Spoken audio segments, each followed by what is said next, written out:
এই অনুষ্ঠানে যারাই বক্তব্য দিয়েছে অত্যন্ত গুরুত্বপূর্ণ বক্তব্য। কারো বক্তব্য ছোট করার মতো, ছোট করে দেখার মতো কোনো সুযোগ নেই।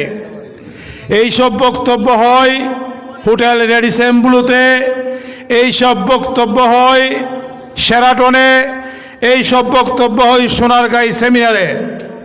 সেরকম সুন্দর সুশৃঙ্খল বক্তব্য হয়েছে।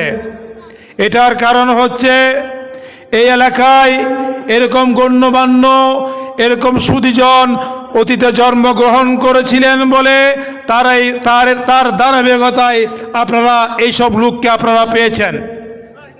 যেমন চট্টগ্রাম বিশ্ববিদ্যালয়, তেবাকা খামার, ডক্টর ইউনূস, সেরকম ধরতে গেলে অনেক ইতিহাস বাংলাদেশে রয়েছে।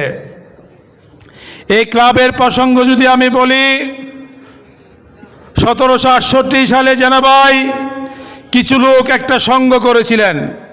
15 জনের লোক সংঘ করেছিলেন একমাত্র প্রতিবাদ করার জন্য, অন্যায়ের প্রতিবাদ করার জন্য। তার এই ধারাবাহিকতায় পুরা বিশ্বে, উপমহাদেশে এই সংঘ পরিচালিত হয়। তার এই ধারাবাহিকতায় কিন্তু আপনার জাতিসংঘ নিয়ে এই পর্যন্ত যা হচ্ছে ধারাবাহিক কিন্তু জেনেভাতে গিয়ে আসছে। এবং ক্লাব হচ্ছে, সংঘ হচ্ছে অন্যায়ের বিরুদ্ধে প্রতিবাদ এবং নিজেকে, গ্রামকে, নিজের ঘরকে, নিজের ছেলেকে সংশোধনের করার কত একটা কারিগর হচ্ছে একটা সংঘ বা ক্লাব।